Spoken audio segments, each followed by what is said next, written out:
July August গণঅভ্যুত্থানে মানবতা বিরোধী অপরাধের দায়ে সাবেক প্রধানমন্ত্রী শেখ হাসিনা ও সাবেক স্বরাষ্ট্রমন্ত্রী আসাদুজ্জামান খান কামালের মৃত্যুদণ্ডের রায় হওয়ায় বগুড়ায় মিষ্টি বিতরণ ও আনন্দ মিছিল করা হয়েছে।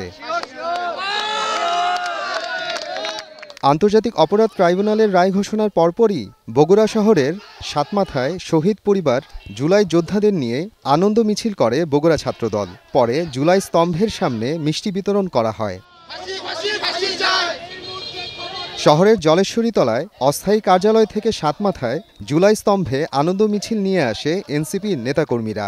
গণহত্যাকারী মানবতা বিরোধী অপরাধের দায়ে অভিযুক্ত অবৈধ শেখ হাসিনার যে রায় আজকে আদালতের মাধ্যমে প্রতিফলিত হয়েছে, আমরা মনে করি এটি গণমানুষের আশা আকাঙ্ক্ষার প্রতিফলন ঘটেছে।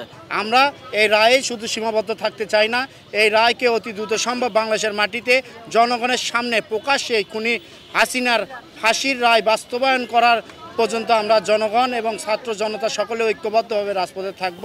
আলহামদুলিল্লাহ, আমরা আল্লাহর শুকরিয়া আদায় করেছি যে বর্তমান সরকার একটা শান্তি সুষ্ঠু একটা বিচার করেছে, যে অন্যায় করলে এই দেশে শাস্তি হয় তার একটা দৃষ্টান্ত সৃষ্টি করেছে বলে আমরা মনে করি। এবং আমরা আরও মনে করি এই রায়টা একটা ইনিশিয়াল আমাদের শহীদ পরিবার আহত যোদ্ধাদের বিজয় হয়েছে, বাট তখনই আমাদের পরিপূর্ণ বিজয় হবে যখন তাকে এই বাংলার মাটিতে এনে তার রায়টা জনগণের সামনে কার্যকর করা হবে। আমরা শহীদ পরিবার এবং আমি